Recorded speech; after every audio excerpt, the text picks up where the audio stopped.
Hello, everyone. Jonathan Kirschner here. This is a podcast about leadership. And I'm here today with Jamie Ramsden. Surprise, he's become a regular on the show, which I'm delighted. And we have Ken Roberts, who is the president of Atlas Roofing. With a podcast about leadership, we could obviously talk for several hours, probably daily, about our fascinations with leadership, theory of leadership, leadership science, and some of the incredible research that's going on around leadership. But this is a podcast that talks about applied leadership. We want to hear from actual leaders who are in it. And so we have Ken here today who is in it. And Ken is the president of Atlas Roofing Company. So it's one of America's leading building materials manufacturers, 33 plants and counting in North America. And Ken's had a 30-year career at Masco Corporation prior. He served as president of Delta Faucet, president of Masco Canada, and vice president of international sales and Asian business. He started his career at GE's aircraft engine division and holds degrees from Rose-Hulman Institute of Technology and Northwestern University. He's also serving as president of ARMA, the Asphalt Roofing Industries National Trade Association. And then, of course, we have our household name here, Jamie Ramsden, who himself a former CEO turned CEO coach and coaches many CEOs and senior executives. We have the pleasure of working together at Air Consulting. And Jamie is the author of a really, well-known book, Let's Go: How Great Leaders Shape the Future. And it's fantastic to have you here, especially because in addition to being a great guy, you're also Ken's coach, which is just fantastic. So thank you, Jamie and Ken, for being on the show today. What's the hardest decision, Ken? The hardest decision you've had to make since taking the helm at Atlas? Okay, it's a two-part question. Hardest decision you've had to make, and what has it taught you about leadership? Sure. And by the way, first of all, thanks for having me. This is a first time thing for me. I'm really looking forward to it. I've been fortunate. So far we haven't had to make a lot of gut wrenching decisions at Atlas in my time there, but during my time at Delta, we did several, and probably the one that comes to mind as it relates to leadership is during the follow-up to COVID, when supply chains became just a complete snarl. We got to a point where we were just so backlogged and backed up in our supply chain that we could hardly get anything through. And our lead times were stretched out. We couldn't service our customers, and we were working on it. And I usually like to delegate to the subject matter experts on my team. And we kind of got to a point where they were just looking at me saying, Ken, we don't know what to do. And so that was a really hard decision. But what we ended up doing is I said, okay, what we're going to do is we're going to take about 15% of the items that we make, and we're not going to sell them for the next 120 days. No new orders. And it was hard because we had no data to suggest that this was going to be the right approach or how people would react to it. It was just kind of a gut feel coming from my experience, having worked in supply chain earlier in my career, and just seeing that we needed a direction. And so we did it, and it ended up working out. Our customers respected us because we just kind of went to them and said, look, this is something, we're going to do something to fix this thing.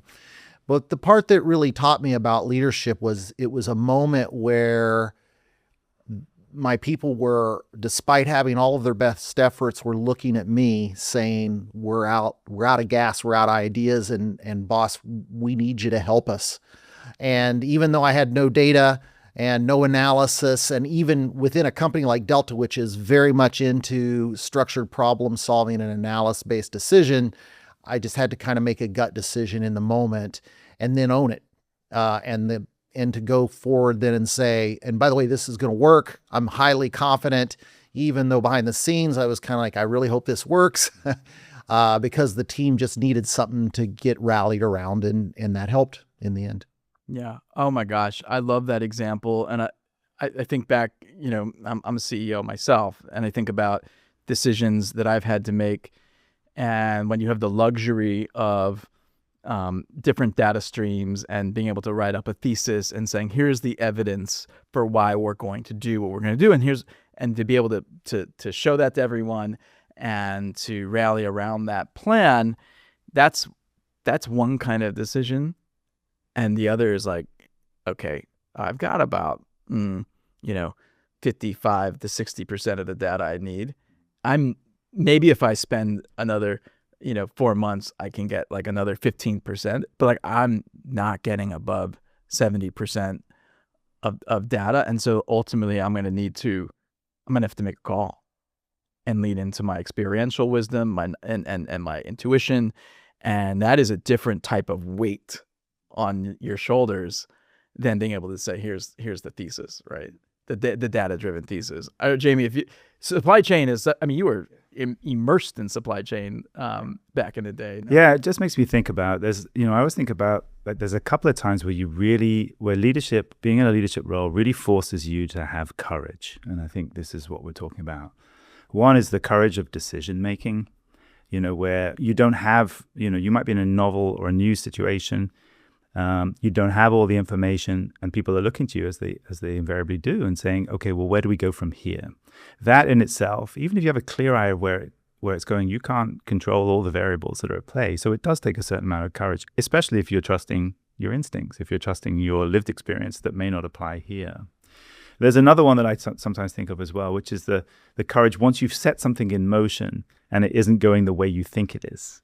And I'd be interested to see if that happened in this particular case, but where you have the courage to stick with something that you've already done. And I think those are two areas where just hearing Ken talk that made me think about the courage that's required sometimes to be in a leadership role. If the trajectory is in the right direction, the courage to say, no, this is the right choice. Yeah. And in your case, that played out. It did. No, I see that with some of our clients where they're putting together a transformation plan. And then, the quarterly earnings come out and, stocks tanked, and it's like, we need time. This can't just happen immediately. Next quarter comes out, stock takes another hit.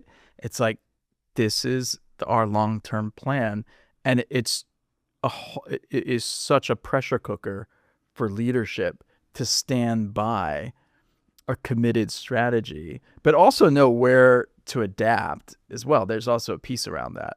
So where to stay firm, where to adapt, especially when the results don't quite, it takes time for the results to come. Sometimes it takes time. And the other thing that came to mind for me is indecision, right?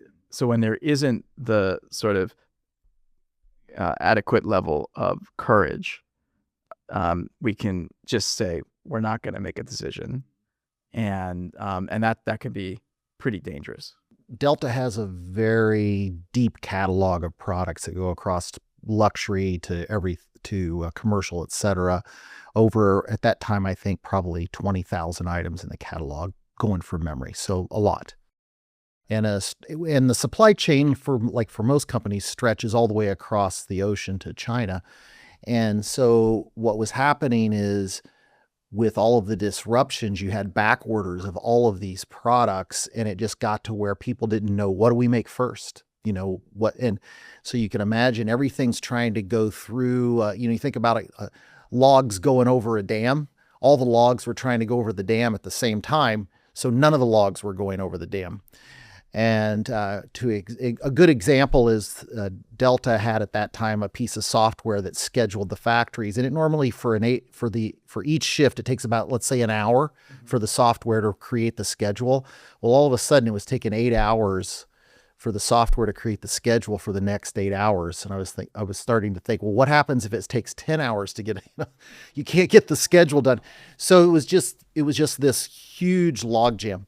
And so by doing this, what we basically did is we just took that huge long tail and just cut it off and said, those logs are no longer going to try and go over the dam. And we're just going to focus on the high volume items that most people need. And the theory was that should help to just get stuff through, and then eventually you can get things cleaned up. And like I said, it was very difficult for me to do this because as a trained engineer, I'm trained to like look at data, do analysis, maybe simulation, but there was no time for that because, as I mentioned, our whole team was saying we need action. And I realized that some action that made sense right now was going to be a lot better than some really elegant analyzed plan later. And so that's why I just went with kind of the gut. So I can, when you think back, you roll back over the past, say, your career, right? You were at GE, 30 years at Masco running various businesses, now at Atlas. Walk us through the journey and, like what were the inflection points, where you became a fundamentally different leader? Maybe you could help us understand that. Sure. I'd love to. So yes, I started it out of undergraduate, out of engineering school. I started it at GE, and I was part of what most people would know as the Edison program, if they know GE, although that wasn't exactly what it was called, where you rotate through. GE was a great company to work for. They poured training into me. I was there for 3 years and decided I wanted to go back to graduate school. And that was, if you remember, the Berlin Wall fell and you remember the peace dividend. I like to tell people I'm a walking example of the peace dividend because GE started ramping down when defense spending ramped down, and they were offering people a package to take a voluntary layoff to go back to school. And I wanted to, so it was a match made in heaven. I left GE and I went to Northwestern. And so out of Northwestern, then I landed at Masco at Delta Faucet Company, a division of Masco, and that's where I was for the next 30 years, basically. But I'll key in on 3 transitions that I think that had the most impact on me as a leader. And the first one was my first coaching assignment. So I was a very, I'd like to think a diamond in the rough, but very in the rough when I was, say, a 30-year-old. And the first turning point for me was actually where I got asked if I would like to work with a coach. And I said, of course, I said yes. And part of that was at that age, I was actually not apolitical. I was anti-political. Because I just felt that doing things that were politically oriented was so dirty that if something came up that might become political, I would do something opposite of that just to avoid the appearance, which, and so one of the key things was kind of learning to compromise a little bit. My coach said, hey, look, Ken, this is the reality. Politics are a fact of working in an organization, and you don't have to like it and you don't have to engage in it. But if you don't do a little bit, you will limit where you're going to go in your career. And he actually, that was one of many things that he said that caused me to think a lot and to think deeply. But that was probably the biggest one because I had to go home and do some soul searching, and I created my rules of engagement on how I was going to engage in politics without compromising what I felt was my soul. How's that? And so that was a major turning point in life. The second one was I had an opportunity. I spent the first 10 plus years at Delta in supply chain and operations. And the president at the time pulled me aside and said, Ken, I think you could lead a business someday, but you need commercially facing experience. And so we would like to offer you a sales leadership role. I'd never worked in sales. So I stepped into a role where I was leading a group of veteran salespeople who obviously knew way more than me. And I had to figure out how to do that and how to gain their respect and trust, and then to go on to lead them. And that taught me so many things about, how to engage with a culture that's different than yours, how to establish followership, and so many other things. The third one was my first GM role, where you can feel like I had relatively large jobs as a functional leader, but the old saying, the cliche, "It's lonely at the top," is that's true. where you started to feel it at the GM level. Yes. And on top of that, you start to feel the weight you really do start to kind of feel the weight of the business, because before I was responsible for making sure I did my job right. But when I became a GM at this business, Masco division, which was smaller, but all of a sudden I had about, I think, 350 people who wanted to have a good career and a secure employment. And to a certain extent, their fates were riding on my shoulders. And you start to feel that keenly when you're in the big chair.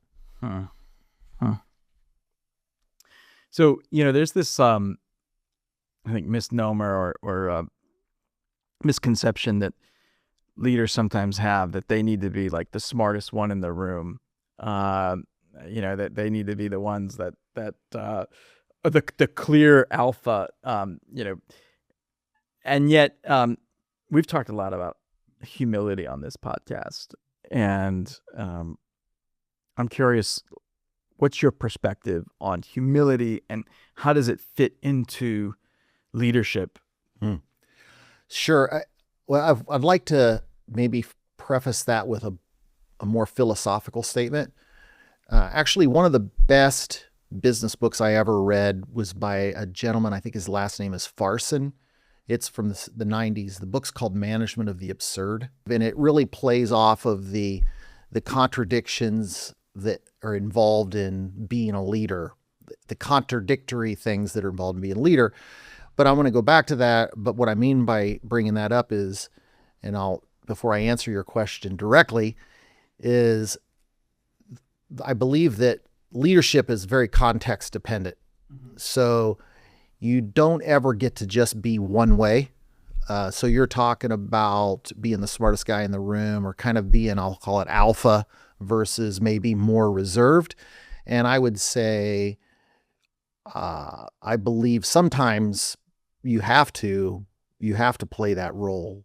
Like I said, this time when we had this supply chain thing, I didn't solicit input.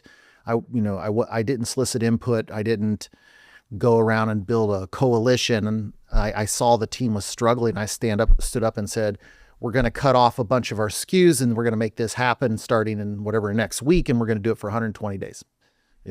Anybody in the room that can't live with that? No? Okay, great. Go execute, right? That's not my default state by a long shot. I believe, though, the 80-20 rule, the 80% of the time, one is I fundamentally all the time believe that if you're in any specific topic that you're addressing with your team, as the CEO, if you're the smartest guy in the room, you have not done a very good job building your team. How's that? I like to tell my team, look at guys, at this point in my career, I've done a lot of stuff, so I'm an inch deep and a mile wide. So anything you want to talk about, I can intelligently engage with you. But any topic that comes up, like within my executive team, somebody in the room is going to be smarter than me about that topic than me. And I think that's a fundamental truism of being an effective leader. If you're the smartest guy in the room, you probably haven't done a great job hiring. I think that's quotable. It's beautiful. I'm going to write that down somewhere on my desk. I just wanted to add into that as well. I just want to differentiate or define maybe between humility, which you can have if you're still the smartest person in the room. It's just how that would show up for you, how it would show up for the people around you. So, and again, we make this mistake sometimes as leaders of thinking that we can, we think we can see the outcome, and we might just be leading people there. But genuine humility is, well, let me stay open to this idea. Let me actually start a debate or a conversation and actually facilitate it and see where we might end up. We might end up with a better solution than I would have come up with on my own. But I also want to just talk, specifically about Ken, because, he's incredibly humble, and I would say my work with him has shown that he's somebody who's intrinsically motivated. And I think that would be really interesting, like how you're working with salespeople who are generally, as the archetype or the stereotype would say, are extrinsically motivated. They want to ring the bell and high five and get the watch in the car parking spot and all that. Whereas, so I would imagine that would have been a very interesting challenge for you. It's like how you're having to operate out of type. And I think it just reinforces the point that Ken has made, is that you'll have preferences and predispositions as a leader. If you don't see them, you'll just default to them, and there will be wake in the organization that people, will have to navigate. You may not even see. But if you are then able to be aware about, number one, your cognitive capabilities, whether I am the subject matter expert here and how do I compensate for that or mitigate for it, or, in the team dynamic, what my role is, what the situation is calling for, that self-awareness then allows you to step back. You don't have to feel like the obligation. You still feel the responsibility. If you're conscientious, you will. Mm-hmm. But you don't necessarily feel the obligation to do the work. You can step back and take a beat and organize and orchestrate systems and mechanisms or processes that will lead you to a successful outcome. Yeah. It just triggered for me the word sense making, which you talk a lot about in your book. And, obviously that's like an important faculty that you have to have throughout your life. And that's what we do. We make meaning, we make sense of things. But probably, as it pertains to what we're talking about right now, so imagine you are the smartest guy in the room, but being able to read the context and know when is it appropriate for you to chime in versus empowering your teammate, or how to leverage. And I do want to talk about team and your philosophy on team at some point, because I, very, very interested in that topic of building high performing teams. But how to be a sense maker in real time, and be very selective about what aspects of yourself you're actually exerting versus restraining, right? I think is a really interesting, that's a muscle actually that I would say you ought to build as a leader. There's a whole question in the sort of leadership sciences, if you will. Are you sort of born a leader, or are you sort of made a leader? And obviously, I'm sure there's some combination of nature and nurture. But what would you say to people who think you're either born a leader or not? Yeah. Like you said, the old nature, nurture. So, I was a runner through college, and I was a respectable runner. I ran Division III at a Division III school, right?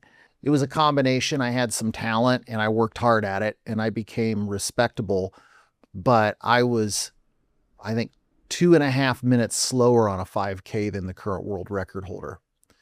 So I could have practiced 24 hours a day and never have beat that world record, because at the end of the day, that person has inherent capabilities he was born with I don't have. So that being said, that's the nature part. But I do believe leadership is more nurture than nature. A lot of these skills can be taught. I do believe, though, I would say, though, to a certain extent, some people that are natural born leaders, of course, it's like some people are naturally born to play basketball. You just put a ball in their hand and they're good. But for people who are not, I think something that is a requirement to learn that, to go through the nurture successfully, is to have some self-awareness and coachability, because you're going to have to spend a lot of time looking in the mirror, honestly saying, where are the gaps in my leadership skills, and what am I going to go do to fill those? I've worked with hundreds of leaders all over the world, and one thing that really defines or delineates Ken differently from them is the ability to be able to take on feedback and to make the adjustments. Really, even amongst the CEOs that I work with, I'm chuckling because first time when we first started working together, I said, "Oh, what kind of assessments do you have? What kind of psychometric or other assessments?" And you had like a dozen, like that you had gone and solicited from the organization or they'd given to him. And I was like, "Oh wow, I've never really seen this much." So we had so much data to play around with, And during our process where, typically people are going to say, okay, well, I'm successful, I'm ambitious, I'm driven, I've got my own systems and processes that work for me. And so, what do I need coaching for? What do I need to be better for? And at the end of the day, still to this day, Ken will be like, well, what's the feedback? What's the adjustment? Not in a way that is like, sort of centrally anxious driven or like, I'm worried about something, but just, I would love to be the best that I can possibly be. And to his credit, he does it even to this day. And I think that to anybody who's listening to this or watching this and thinks about how am I going to be successful if they're an early stage career or mid stage career, it really is that willingness to go and find out information about yourself that you may not like the sound of, and to make an appropriate context, appropriate adjustment in order to be able to lead better. Yeah. Okay. So here's where, so say you do all of that, right? You're open and humble and coachable and eager, right, to grow. And then you become a successful leader in a certain context, right?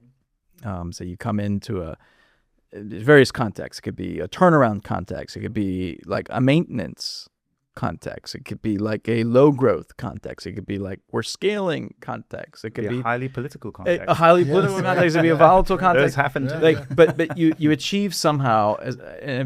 You obviously see this all the time. I see this all the time. As an executive coach of leaders, and the leader achieves some degree of mastery in that context, and then the context changes.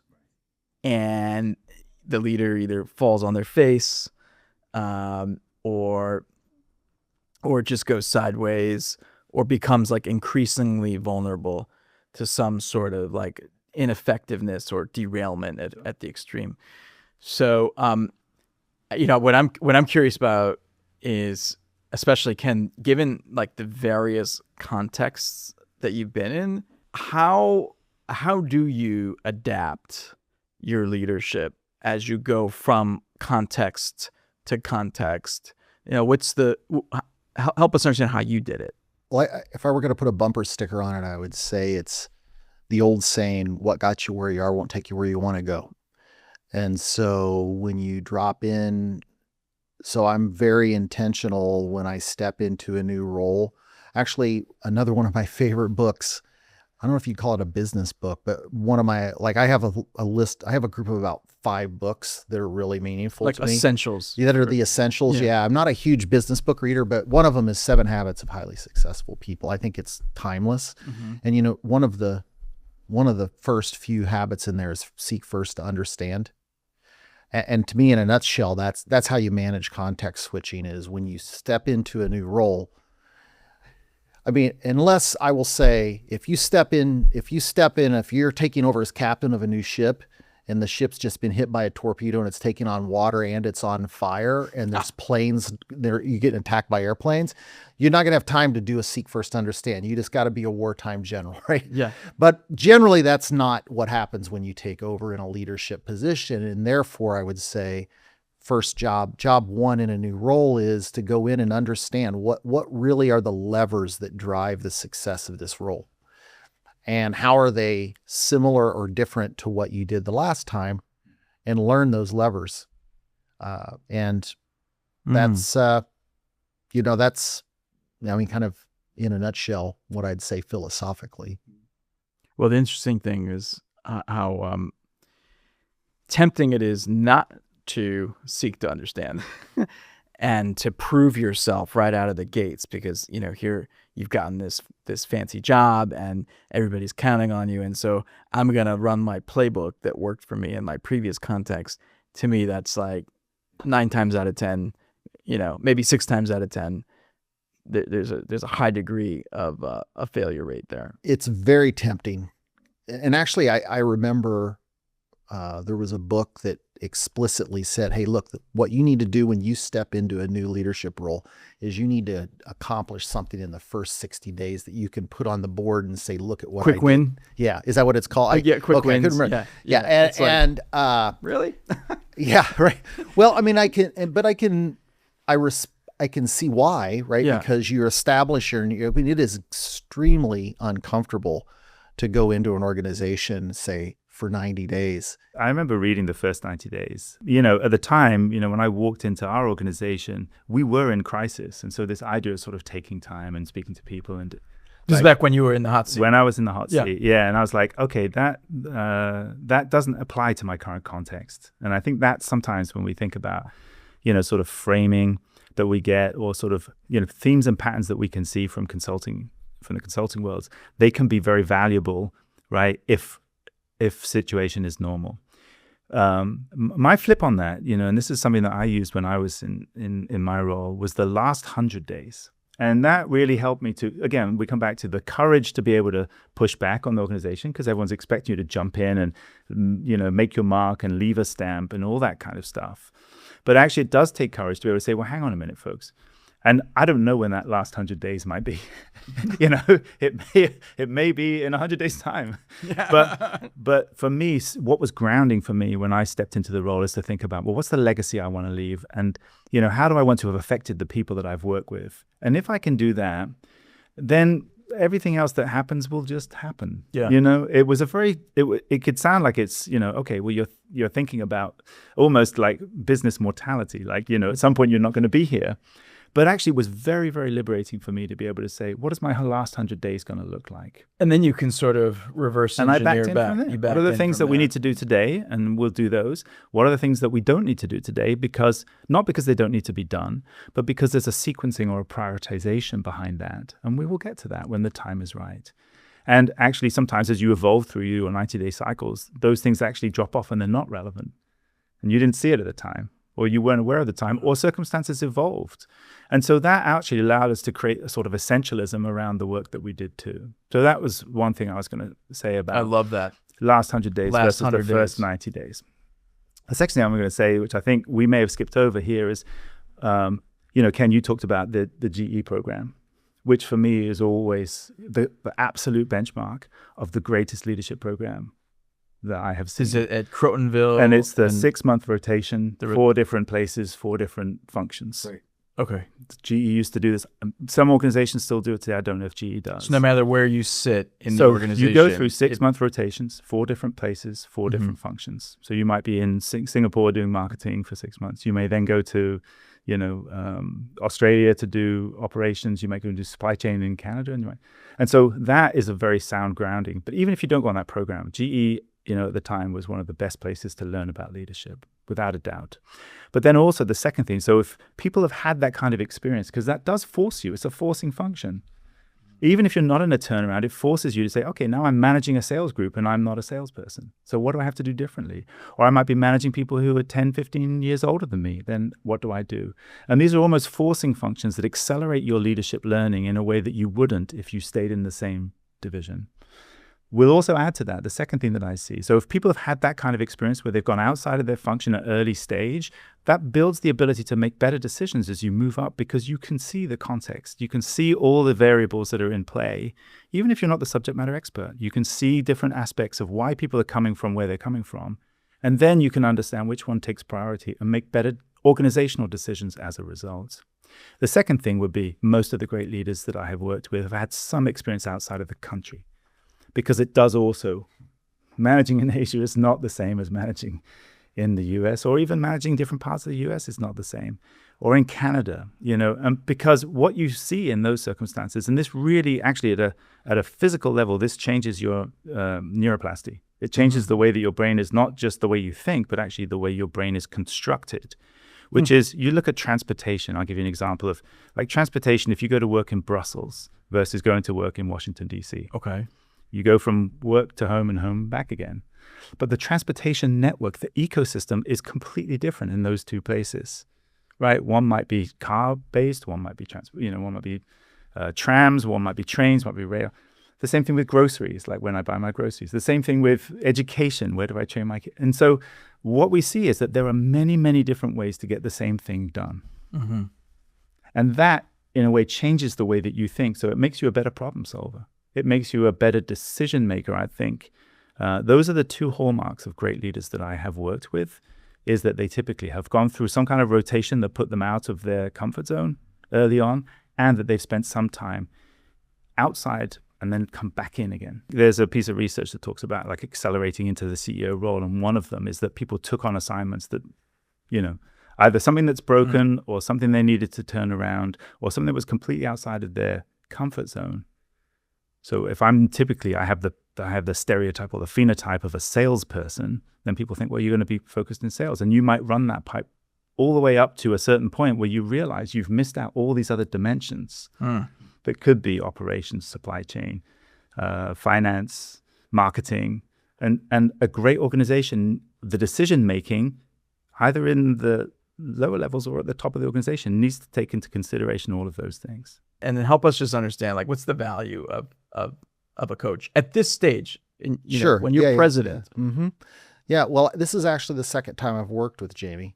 Mm-hmm. So I'll just give you the reason for both, because they're two very different reasons. So by the way, I'm by nature a highly introverted person. Mm-hmm. So actually, one of these assessments they did once was this company. I don't remember. It wasn't Plan 9. That's a bad movie, but it was something like The Ninth House. It was Ninth House. Is the name PDI Ninth House. PDI Ninth House. Yeah.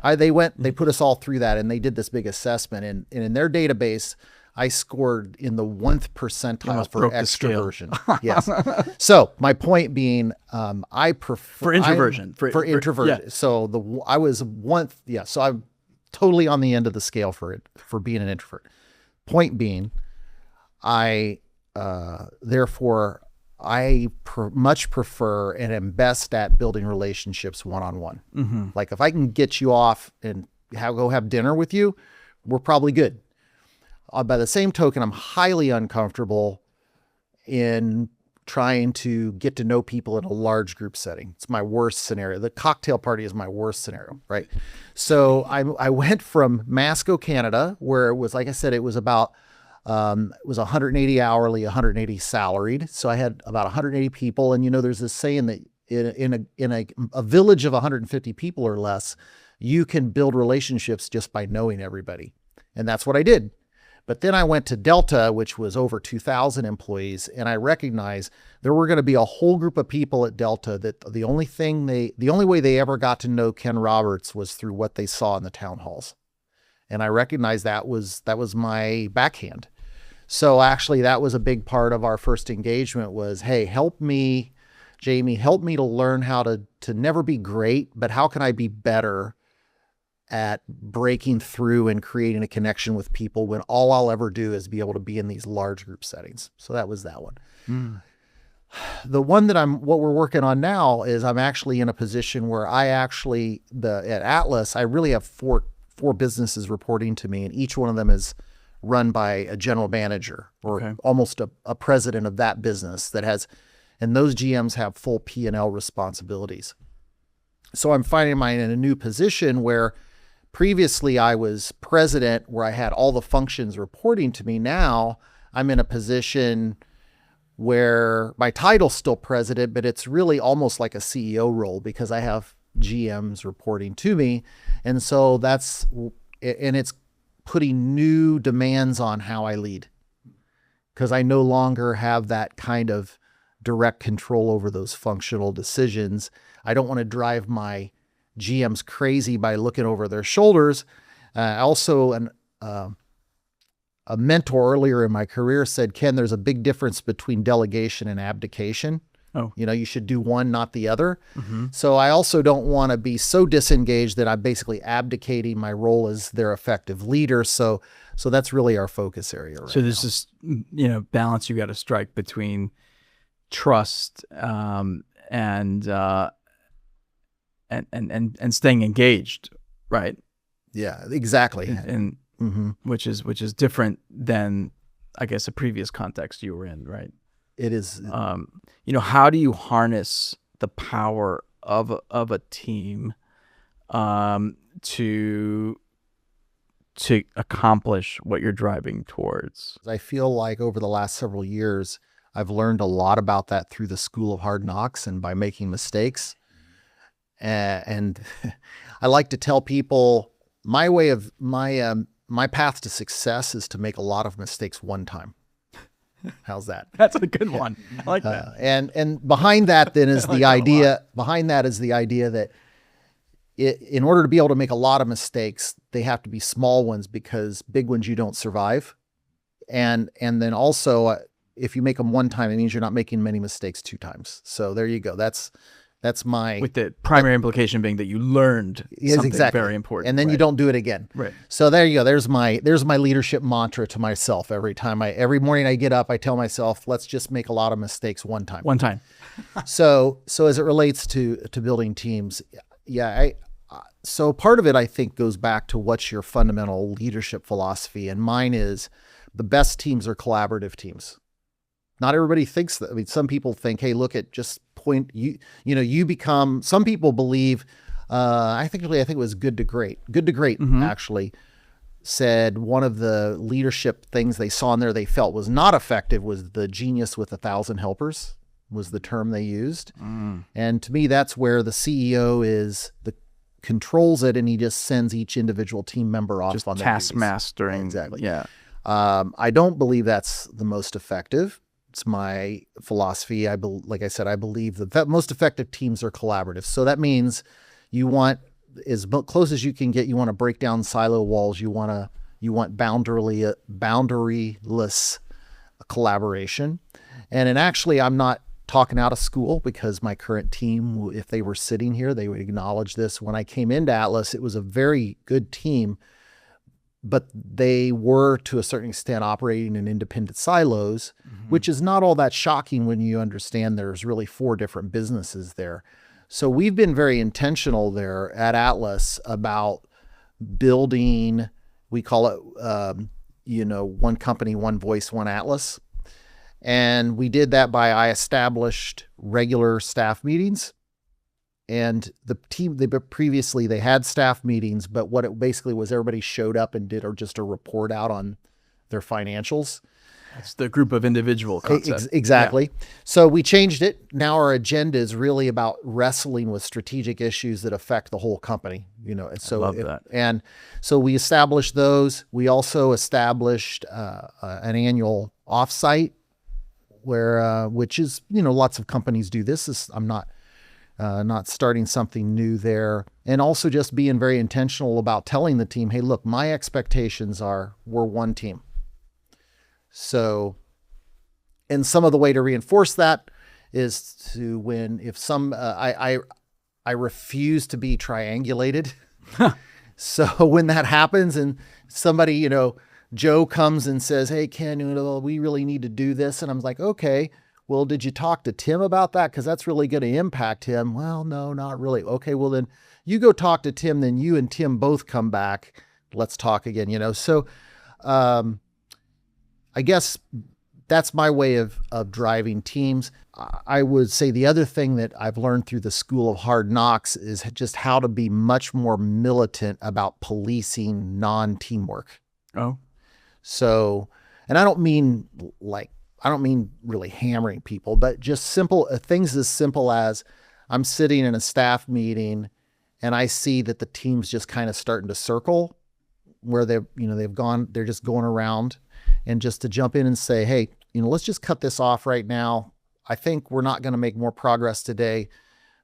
We can afford to wait. Here are the assignments. We're going to do this, and this as follow-ups, and then we're going to come back in our next staff meeting, make a decision.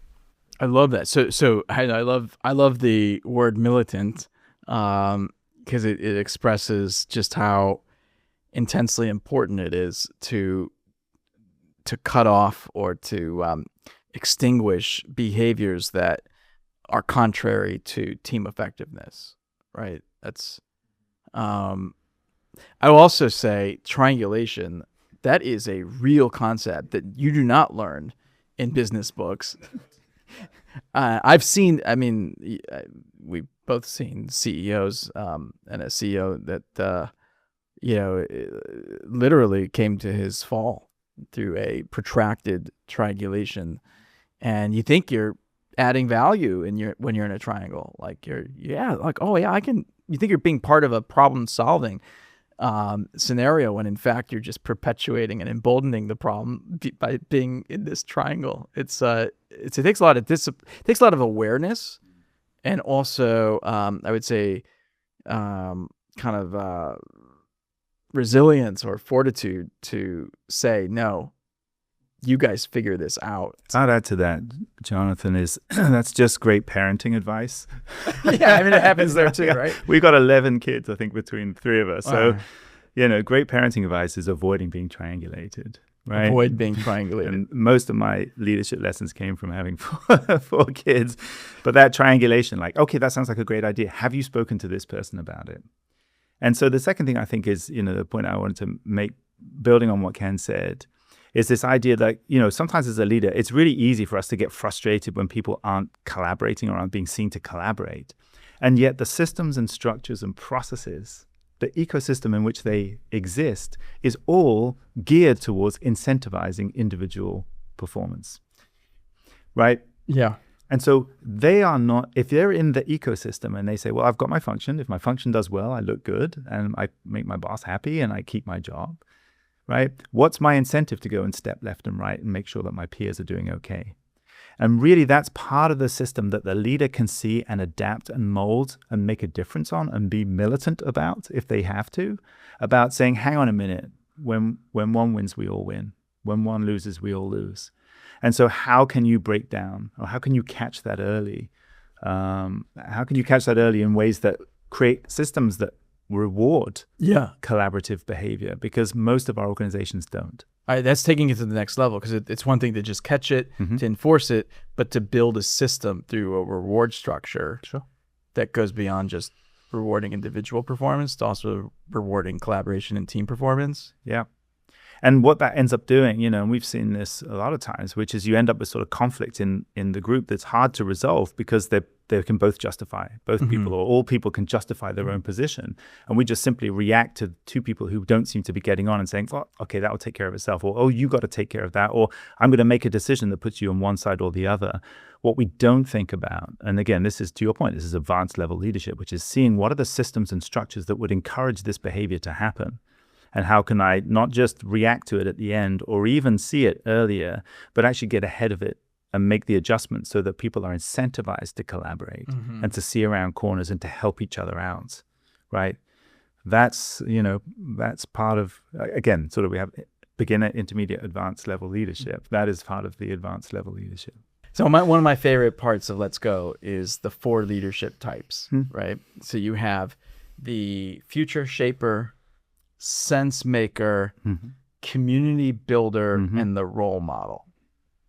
Okay, so when you work with Ken, what leadership type, comes to mind? Yeah, these are the 4 dimensions of leadership that I have seen through the history and research I did back 25 years ago about leadership, why it exists, why it is common in all cultures and all, civilizations, why it has existed or persisted through time, and why even when we talk about AI and tech and all these things that are going to be non-carbon life forms, at the end of the day is if you're a carbon-based life form leading other carbon-based life forms, these 4 things are necessary. The expectations of your followers are that you are a role model, you're a community builder, you're a sense maker, and a future shaper.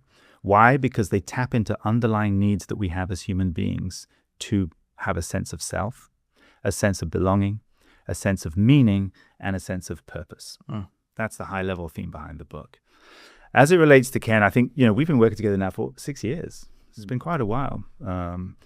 Under 2 different guises. And I'd say when we first started working together, again, it was in pandemic, or I think we were in the pandemic. So that was a surreal Alice in Wonderland world that we were all living in anyway.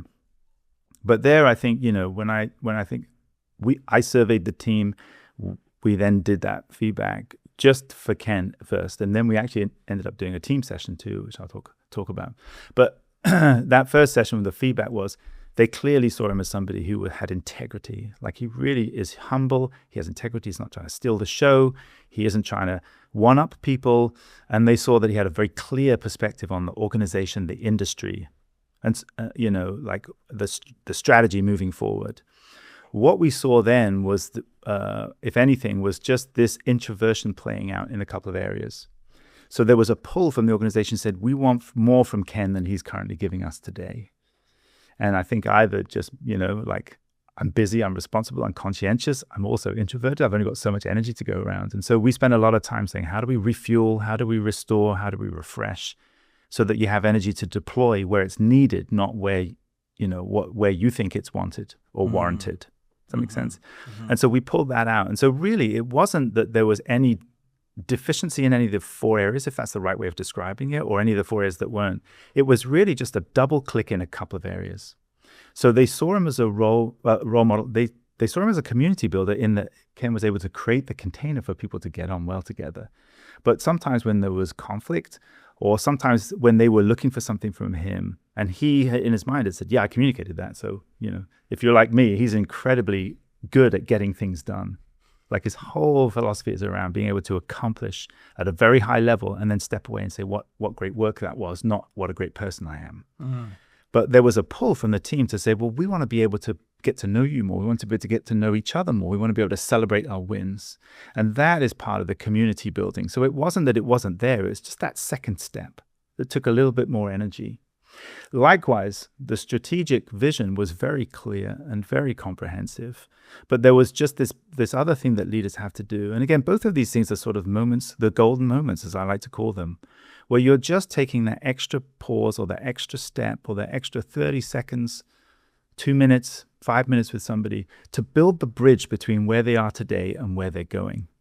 And so in the community builder, it's about relationships. It's about taking an extra step to build connectivity and connection and collaboration across the team.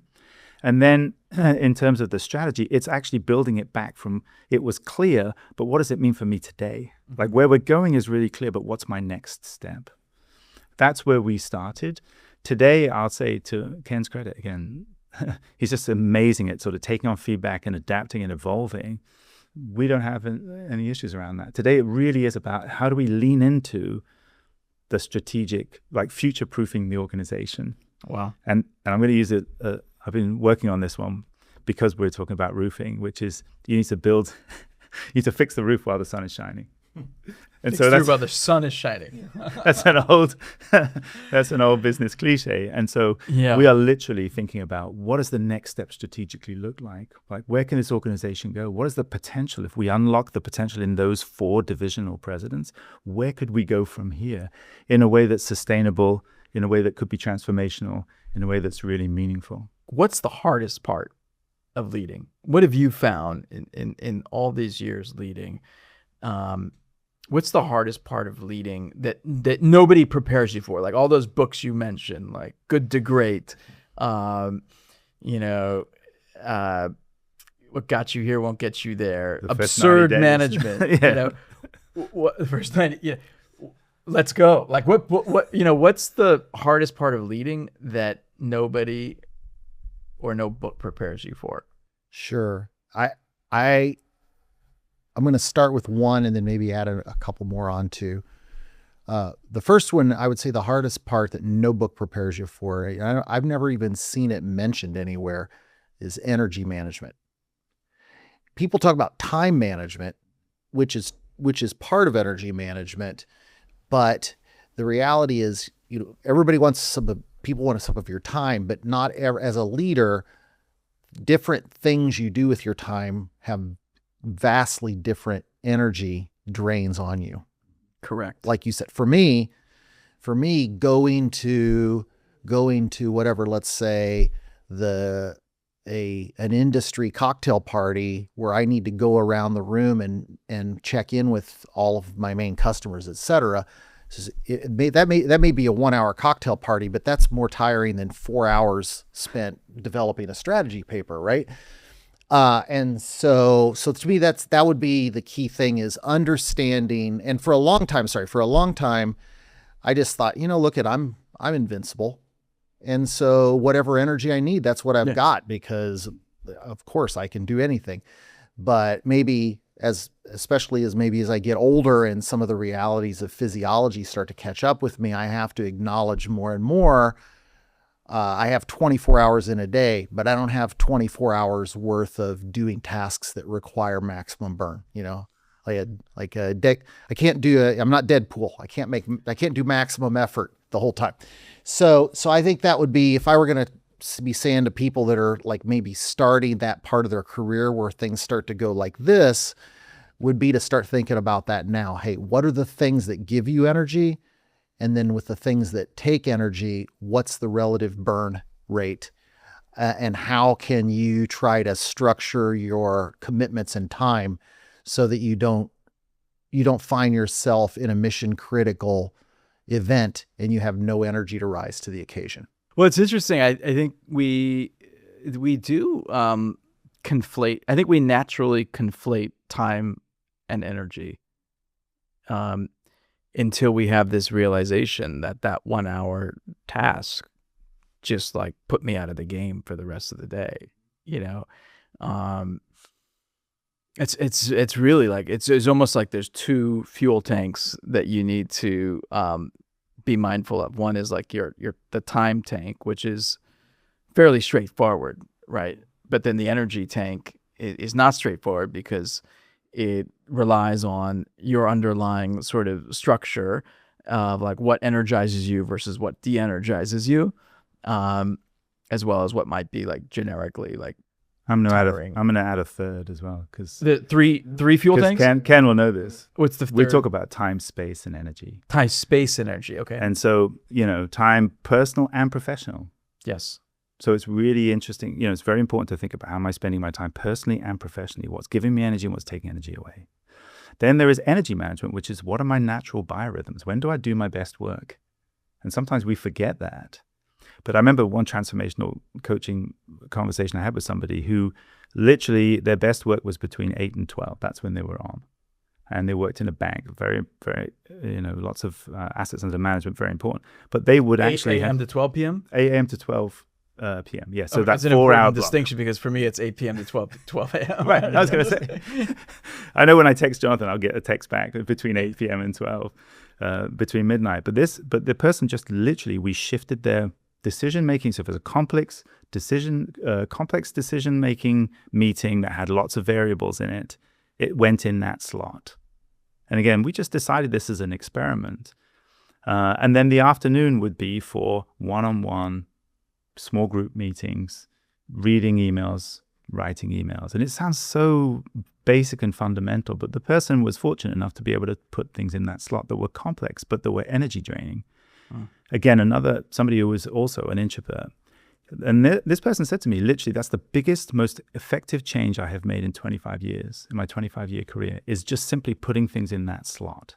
And so we can't overestimate the power of thinking about time, your energy, your rhythms of energy, and then also the space that's around you, right? And so, I think that sounds peripheral, but most people now, whether they want to or not, may have a working space and they may have a space inside their home that they work at as well. So thinking about how does the space serve me? Is it organized? If I'm high aesthetics, is it aesthetically pleasing? Is it something that gets me to do my best work on a sustainable basis? And so we think about time, space, and energy personally and professionally. Those, for me, are the three legs of the stool. I think when you're younger, you'd say, I'm just going to beat it to death with hard work. I'll just work my way through this, and that becomes a badge of honor. And I think that is helpful, knowing what your boundaries are, understanding what your boundaries are because they evolve. But at some point, you have to think, if I'm going to be sustainable and without oscillating through, making sure that I'm emotionally regulated, I don't have boundaries around that, I'm more likely to be dysregulated if I'm not centered, grounded, if I don't have good sleep, nutrition, exercise, if I haven't thought about time, space, and energy. And so for people who are sort of mid-stage career now thinking about how am I going to make this last, wherever I may be, I would urge them to think about time, space, and energy personally and professionally. Yeah. So there's two more topics I want to cover before we wrap. So at Atlas, I know the culture is products with purpose and people with passion. So products with purpose, people with passion. How do you make sure those aren't just words on a wall or on a fancy booklet? Sure. How do you make it happen? Me personally. Yeah. Yes. As the leader, as the president. I guess the bumper sticker answer would be intentionally reinforcing those. And to put a little little bit more of description on what does that look like. So, for example, products with purpose.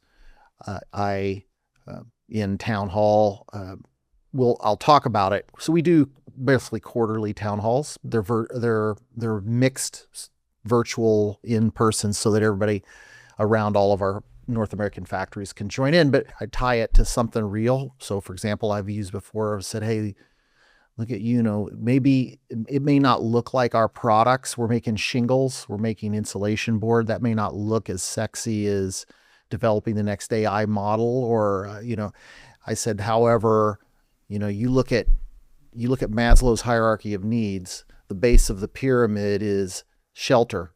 One of the bases is shelter. So nobody's developing that self-driving car if the roof's leaking, right? So stand up, hold your head high about making shingles, because we are the base of the pyramid, so that's just, you say stuff like that, things with people with passion. We've in one thing that I've implemented since I started at Atlas was being more intentional and vocal within the company about what we're doing with community involvement, just to show, and not just that Atlas is writing a check, but here are the people at Atlas that are involved in driving these things, and just reinforcing that to people. Hey, here are the people with passion at Atlas. This is what passion looks like here. It is really interesting to think about the sort of roofing material. It's like nothing is more unsexy and important at the same time than, and by the way, we had a few months ago Steve Bell, who is the president of Brickworks North America, and they make bricks, right? Also super unsexy, a brick, and yet like super essential to like civilization, right? And so it's just it's inspiring just to think about what you go to work every day building and scaling is literally protecting humanity at the bottom level of the Maslow's hierarchy of needs, and how important that is, like shelter, right? And how blessed so many of us are to have it, right? So one is, I think you have to keep that in front of people. I think a lot of times I know, as leaders, we think that everybody, I think this is just human nature. It's not just leaders. Generally, it's human nature to assume that everybody is kind of like you are, and that probably everybody has the same perspective as you do. And so the way that plays foul for us as leaders is things like your strategy or your mission statement. You're involved with it all the time, and you just assume that everybody's involved with it all the time, but they're not.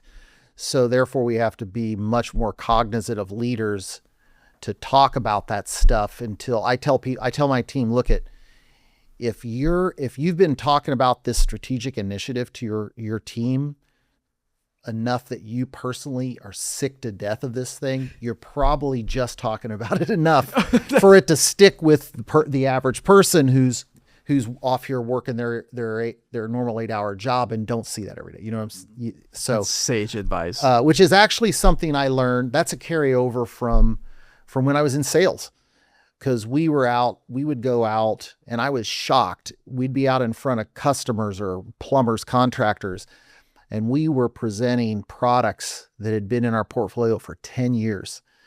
And I'm thinking, why are we talking about this? Is so old, like I'm so sick.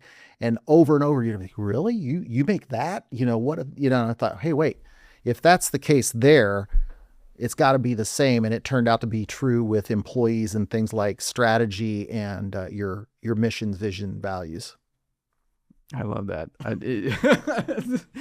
If you're almost sick, that means you're doing it basically enough, maybe enough. So when you step back and reflect on your career as a leader, Ken, what advice would you want, Jamie? I'd love to hear from you as well. Like, what advice would you want to impart and share with our audience?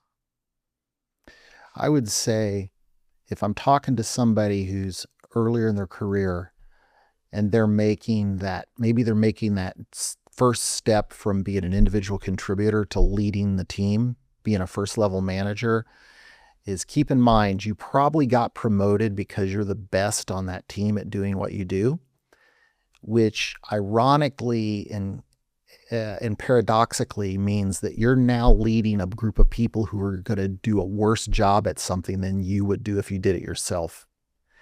And so you need to learn how to judge them by not what you would do, but what is considered good enough for that particular task or role. Or else you will find yourself falling into, I need to jump in and help them. Going back to doing where all the muscle memory lives, right? Exactly. Wow. That's great advice, especially for somebody who's sort of stepping into a new leadership role or maybe a first-time leader, right? Know that there are forces that are going to want to pull you back in, namely because you're going to be leading a bunch of people doing the thing that you are most comfortable doing. I mean, somebody who's moving into an executive or especially a GM role, you probably got up to being a director level leader because you're really good at solving problems. But when you move in, when you become the lead of your whole function, like a VP or even more so general manager, you more and more are going to find that you no longer have problems to solve. You have dilemmas to manage. And success looks like maybe making that a little better or not letting it get worse. And let me just use one, for example, a real life example. You have two customers. They're both very important. They both want you to fire the other customer and give you all of their attention. Well, you can't do that. That is not you're never going to solve. For like 10 years from now, you're going to still have both of those customers pulling on you that way. And as an executive, you need to find a way to navigate that tension effectively without letting things fly apart. So going from managing problems to managing dilemmas. Yes.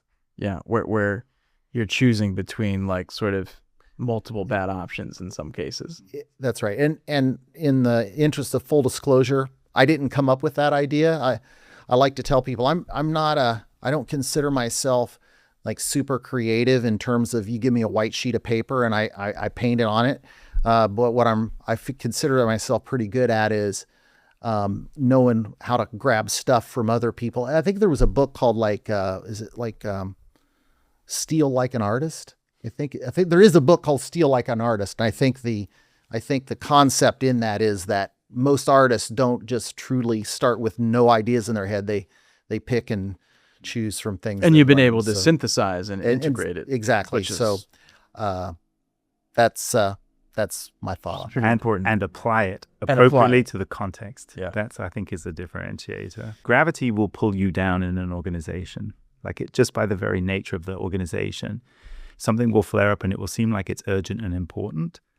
And so you will constantly be, the opportunity is there for you to gravitate back down into roles that felt comfortable or things that you did that feel familiar or that where you think nobody can do this the way I can.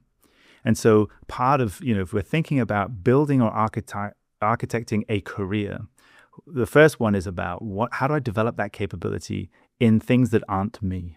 And it can be in your team, it can be in people in your team, but it can be other ways too. But to mitigate and compensate from that possibility to drag you down. And if you do the time, space, energy audit, you'll see where you're spending your time.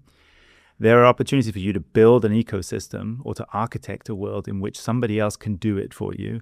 And someday when you get there, you might find that they are able to do it better even.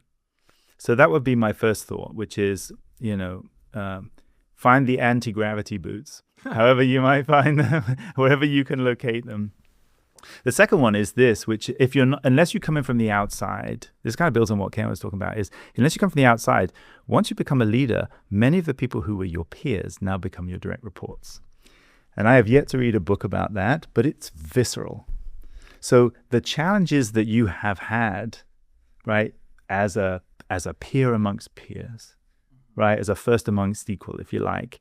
Once you become, how you treated those folks or what you did or how you're perceived by the team who were your peers now become your direct reports, that can make or break you. And so we will tend to think in our silos, and we might throw elbows, or we might try and think this is a zero-sum game. What I have found in the work that I've done with leaders is that if you're able to not do that, to collaborate, to get ahead of the curve, we talked about this on the last podcast, which is looking left and right. How are my peers doing? And looking up and down. How can I be a servant to my organization? Looking out and in. How can I bring disruptive ideas and steal like an artist, bring things in from the outside and adapt them to the context? But particularly thinking about, if I do this well, my peers become my direct reports. What's that going to say about me? Like, how are they going to treat me? Are they rooting for me? Did they want me to win? Or are they silently dragging their heels? And that should inform, maybe it can inform the way that you operate today. Yeah. This is two, three, because we got a twofer from Ken. Three really solid pieces of advice. I actually love the advice you shared earlier. So this is a Kenism. Make many small mistakes once. Would you say? I would. Yeah. But and the once piece being really important, because that means you've used that mistake as or that failure, if you will, as a learning opportunity to propel yourself forward, right? It ultimately becomes, that lemon turns into lemonade, right? That becomes sometimes the thing that propels you forward. So what a rich podcast episode on leadership. Again, this is not a master class on leadership philosophy and theory and research. This is leadership in the trenches, building roof shingles, going around the world, managing supply chains, and making mistakes, and somehow moving everything forward along the way through great leadership. Ken, it was just such a privilege to have you here. Thank you so much for coming on the show. Thanks for having me. Yeah, and Jamie, of course, my sidekick. Always a pleasure to be here. What a great conversation about leadership. Until next time.